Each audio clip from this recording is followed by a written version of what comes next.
चलिए स्वागत है हमारे इस चैनल में।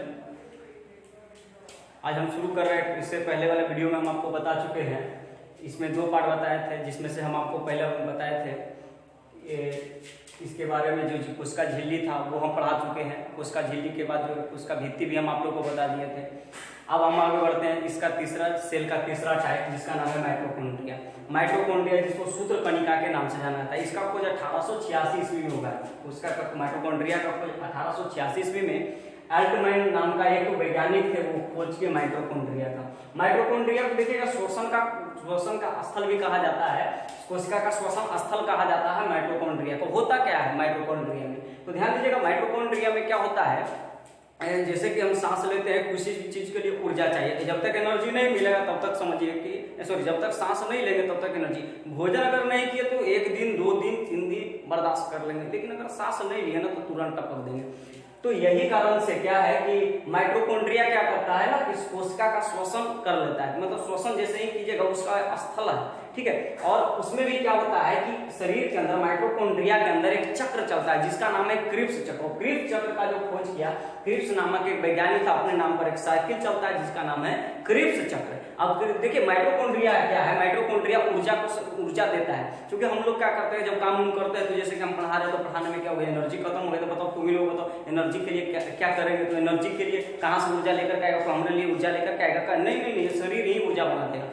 तो यहाँ पर ध्यान दीजिएगा, क्रिप्स चक्र चलता है। क्रिप्स चक्र को समझ लेते क्या है। तो क्रिप्स चक्र जैसे ही हम सांस लिए, तो जैसे ही सांस अंदर चला गया माइटोकॉन्ड्रिया में पहुंचे, माइटोकॉन्ड्रिया क्या करेगा, श्वसन, जैसे ही श्वसन का स्थल है जिसको हम श्वसन का स्थल बोलते हैं, ये चला गया क्रिप्स। सबसे पहले सांस लेकर माइटोकॉन्ड्रिया में पहुंचा, तो वहां पर एक चक्र चलेगा जिसका नाम है क्रिप्स चक्र। और उसके अंतर्गत क्या होता है, 38 एटीपी मिलेगा। 38 एटीपी का पूरा नाम आप लोगों को पता होगा, एडेनोसिन ट्राइफॉस्फेट। 38 एटीपी, उसके बाद 38 एटीपी मिल करके क्या बना देगा, 38 एटीपी मिल करके ग्लूकोज का निर्माण करता है। और ये ग्लूकोज के द्वारा क्या मिल जाता है, ऊर्जा मिल जाता है। फिर से बात करते हैं, सांस लिए श्वसन का जो भी कोशिका का या श्वसन स्थल भी है, तो सांस लिए श्वसन, और श्वसन के बाद एक चक्र चलेगा जिसका नाम है क्या, क्रिप्स। क्रिप्स मिल करके 38 जो चक्र चलता है उसके बाद द्वारा क्या बनेगा, 38 एटीपी बनेगा। और 38 एटीपी के द्वारा ग्लूकोज बनेगा। ग्लूकोज के बाद क्या मिल जाएगा, ऊर्जा मिल जाएगा।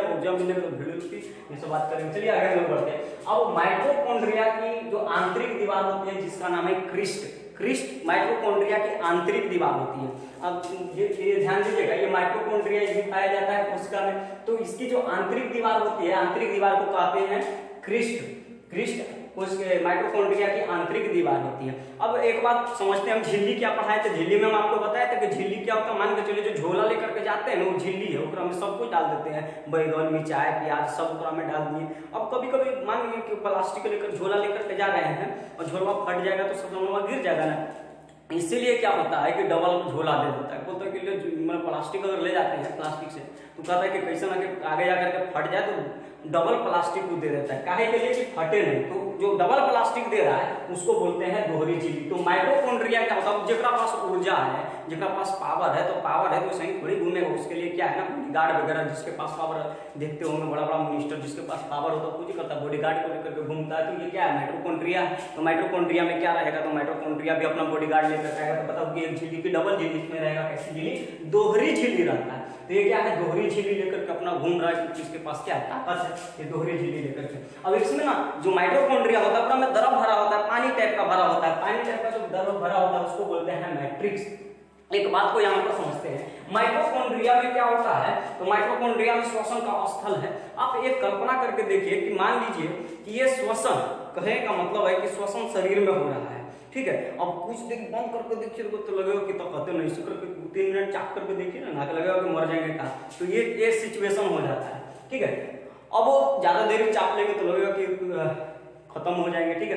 तो कारण है कि सांस लेंगे तो बड़ी सा उपापचय क्रिया संबंधी जितने भी कार्य होते हैं वो किसके द्वारा हो जाते हैं, श्वसन के द्वारा हो जाते हैं। और यही अगर श्वसन न ले तो ये कहां पर संपन्न होता है, स्थल क्या है, माइटोकॉन्ड्रिया है। तो एक चक्र भी चलता है जिसका नाम क्या है, क्रिप्स चक्र होता है। और क्रिप्स चक्र होता है। अब यहाँ पर थोड़ा सा ध्यान दीजिएगा, ये क्या है कि इसमें दोहरी झिल्ली भी होता है, किससे भरा होगा, मैट्रिक्स से भरा होगा। अब जेकरा अंदर ऊर्जा मिल रहा है तो उसको क्या बोलेंगे, पावर हाउस है। अब आप ऐसे सोच करके देखिए कि हर छोटा मतलब कि इसकी संख्या कहा जाता है कि कोशिका में इसकी संख्या निश्चित। हमारा शरीर किससे बना हुआ है, कोशिकाओं से मिलकर के बना हुआ है, तो यहाँ पर भी ऊर्जा का निर्माण होगा, यहाँ पर भी सब पूरे शरीर में कोशिका की इतनी बड़ी ऊर्जा मिलेगा, इतनी ऊर्जा जो नहीं देखिएगा सब में, चूंकि कोशिका के अंदर जब झांक कर देखेंगे ना तो माइटोकॉन्ड्रिया पाया जाएगा। और वो माइटोकॉन्ड्रिया में क्या होगा, क्रिस्प चक्र रहेगा, उस क्रिस्प चक्र में 38 एटीपी मिलेगा, 38 एटीपी में ग्लूकोज मिलेगा, ग्लूकोज में ऊर्जा मिलेगा, और वही जब ऊर्जा मिलेगा ना तो एकदम लगेगा कि ताकत से भरा हुआ है। काहे कि सब में तो जितना भी आप कोशिका, असंख्य कोशिका है तो असंख्य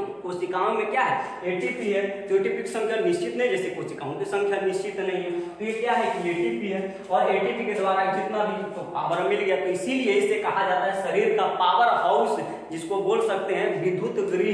तो यही है विद्युत घर, मतलब कि पावर देता है शरीर के पास। पावर कहाँ से आता है, तो माइटोकॉन्ड्रिया से आता है। और माइटोकॉन्ड्रिया ना होता तो कुछ हो जाते, क्योंकि सेल डिवीजन पूरा सेल से बना हुआ है, तो क्या हो जाता, तो हथवा कभी नहीं काम करता, कभी मथवा नहीं काम करता, ठीक है। तो सब जगह है, यहाँ पर भी अगर काम करना है तो देखो हम फटाफट काम करेंगे। उंगली को चलाना है तो उंगली चलाना है, क्योंकि यहाँ पर भी माइटोकॉन्ड्रिया पाया जाएगा, क्योंकि यहाँ पर कोशिका से बना हुआ है तो उंगलियां से काम करता है, तो क्या है, माइटोकॉन्ड्रिया के द्वारा होता है। आगे हम लोग बढ़ते हैं गोल्जी उपकरण का बात बताते हैं।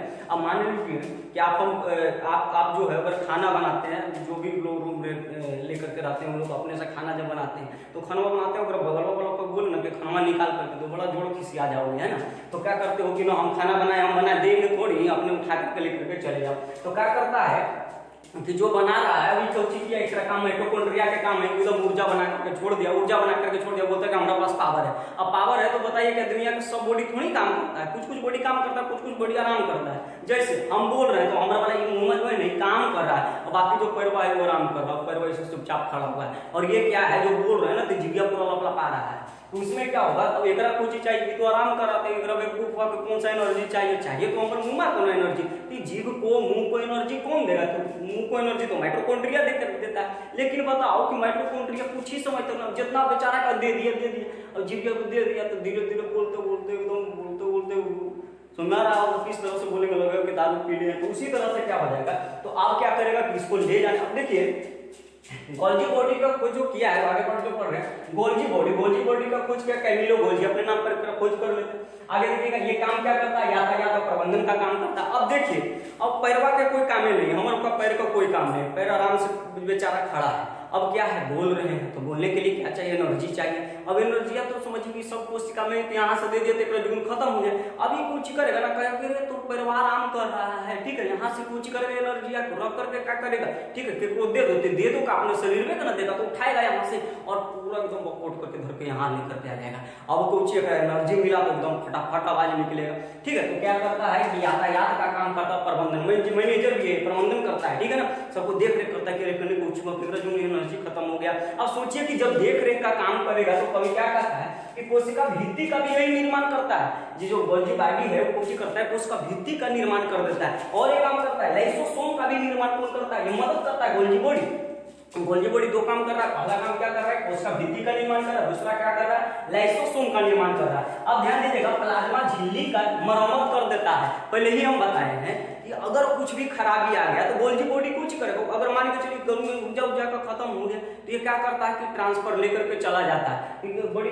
गोल्जी बॉडी, ठीक है ना, बॉडी के अंदर कुछ भी होगा ना तुरंत लेकर के चला जाएगा। तो ट्रांसपोर्ट का जो काम करता है कोशिका के अंदर वो कौन करता है, वो करता है गोल्जी बॉडी। तो गोल्जी बॉडी कोशिका के अंदर प्रबंधन का और यातायात का जो है वो काम करता है, ठीक है। तो ये समझ में आ रहा होगा। ऊर्जा निर्माण करेगा माइटोकॉन्ड्रिया। अच्छा, ऊर्जा को लेकर के जाएगा कौन, बताइए कौन लेकर के जाएगा, गोल्जी बॉडी लेकर के जाएगा, ले जाए वाला ऊर्जा बनाने वाला, ठीक है। अब एक बात को समझिएगा कि जने को ऊर्जा काम नहीं करता, उन्हें को ऊर्जा वो उठा करके और दे देगा। जैसे मान के चलिए कि हम लिखने वाला काम है, ठीक है, लिखने वाला काम है, यहाँ से लिख रहे थे, यहाँ से आराम से ऐसे करके बैठल है। अब बताइए कि यहाँ से लिख रहे थे, एनर्जिया चाहिए, एनर्जिया कौन देगा, बोलेगा रे बकरोल तू यहाँ पर बैठ कर कुछ कर रहा है, यहाँ से एनर्जिया निकालेगा लेकर के कौन भागेगा, गोल्जी बॉडी। और गोल्जी बॉडी क्या करेगा कि यहाँ पर लेकर के दे देगा। इसका मतलब है कि शरीर में यह जो है संतुलन बनाने का काम करता है, संतुलित बना करके रखता है कि कहूं पर खत्म हो जाएगा कभी देखे। कभी कभी क्या होता है कि जब थक जाते हैं ना तो ऐसा ना कि जैसे मान के चलिए कि थक गए तो क्या करते हैं, ऐसा थोड़ी कहते कि हमारा हथवा एकदम थक गया है, ये मर जाएगा, नहीं, पूरे शरीर थक जाता है, बोलते हैं कि थक गए, जा करके क्या करते हैं, सूत जाते हैं। सूत जाते तो बोलो खाली तो हथवा थोड़ी सोता है, सब पूरा शरीर में सूत जाता है। इसका मतलब है कि सब लोग एनर्जिया धीरे धीरे दे रहा था, तो सबके पास एनर्जिया खत्म हो गया, और खत्म हो गया तो सब धीरे धीरे क्या हो जाएगा, जाकर के सो जाएगा, वहां जाकर के लेट जाएगा। काहे का सबके पास एनर्जी क्या हो गया है, खत्म हो गया। ठीक है, ये गोल्गी बॉडी का काम है और ये किसका काम है, माइटोकॉन्ड्रिया। ये आपको समझ में आया होगा। चलिए हम लोग आगे देखते हैं, तब तक इसको हो सके तो लिख लीजिए।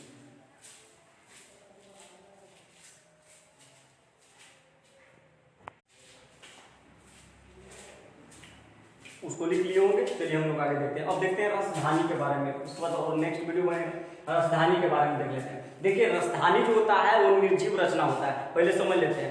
मनुष्य में जो मनुष्य के शरीर में जो पानी होता है वो 65% होता है। मैंने 100 किलो का अगर आदमी है या 100 किलो का आदमी है तो 65 किलो का पानी रहेगा। तो 100 किलो पानी है तो 100 किलो पानिया है कहाँ पर, 100 किलो पानी कहाँ पेटवा में भरा होगा? नहीं नहीं नहीं, पेट में नहीं भरा होगा। जो पानिया होता है 65% जो पानी होता है मनुष्य के शरीर में, वो 65% पानी कहाँ जमा होता है, रसधानी में होता है। हर रसधानी में 65% पानी जमा होता है। तो सब जगह कोशिका, सब जगह रसधानी और सब जगह कौन सी है, जल है। तो कुल मिलाकर के जल देखेगा ना तो 60 किलो अगर मान के चलिए कि 100 किलो जगह वजन है तो 65 किलो का कुछ हो जाएगा, शरीर में पानी हो जाएगा। तो पानी रहता कहाँ है जमा, तो पानी रहेगा रसधानी में। रस भरा हुआ है तो रसधानी है। कितना परसेंट, 65%। देखिए हम लोग बड़े छोटे जीव है, इसीलिए हम लोग को 65% पानी रहता है और इतना बड़ा शरीर में है। अब देखिएगा तो हम लोग में ना छोटा, हम लोग जो है जो जंतु है उसमें क्या है कि छोटा रसधानी पाया जाता है, और बड़का बड़का पेड़ पौधा अगर हो जाएगा एकदम देखते हो बड़का बड़का पीपल बड़का, और पानी की जरूरत ज्यादा है क्योंकि उन्हें कभी जाएगा कभी उन्हें जाएगा, कोई पेड़ इससे रहता है उससे रहता है, तो पानी ज्यादा चाहिए। तो ज्यादा अगर पानी चाहिए तो क्या करेगा, उसमें जो रसधानी होता है छोटा छोटा नहीं होगा, छोटा होगा तो बेवकूफ कैसे कर पाएगा बताइए। तो उसमें क्या होता है ना, बड़ा बड़ा रसधानी होता है। तो बड़ा रसधानी प्लांट में पाया जाएगा, और जो हम लोग है मनुष्य है उसमें कैसा रसधानी पाएगा, छोटा रसधानी पाएगा। ठीक है, तो छोटा ज्यादा की जरूरत नहीं है, छोटा छोटा रसधानी पाया जाएगा। उसके बाद ये क्या करता है, कोशिका को आयतन को ये क्या करता है, एकदम संतुलित बना करके रखता है। आयतन को बच्चों की कोशिका इसमें अगर मान के चलिए पानी उनी नहीं भरल रहेगा, रसधानी नहीं रहेगा तो आकार के पिचक जाएगा, इस तरह से सड़ जाएगा। पनिया रहता है तो एकदम फूलल रहता है। ठीक है, ये कोशिका का क्या प्रदान करता है, आयतन प्रदान करता है। और जितना भी जल जो भरा रहता है वो किसमें भरा रहेगा, रसधानी में रहता है। इसका मतलब है कि कोशिका में क्या पाया जाता है, रसधानी भी पाया जाता है। ठीक है, तो पानी जो एकत्रित रहेगा वो किसमें जमा रहेगा, रसधानी में जमा रहेगा। आई होप कि ये सारी बात आप लोग को समझ में आ गया होगा। अभी कोशिका का बहुत लंबा चैप्टर चलने वाला है और आपको पार्ट बाय पार्ट करके हम आपको वीडियो देते रहेंगे। ठीक है, और जो है सारा क्लियर कर देंगे। ये अभी पढ़ा रहे हैं, उसके बाद और विस्तृत भी चर्चा होगी। चलिए, आपको अगर वीडियो पसंद आया होगा तो बहुत अच्छा है। उसके बाद ये समझाने का हम काम करेंगे। नेक्स्ट वीडियो में हम लोग मिलते हैं, तब तक के लिए जय हिंद, वंदे मातरम।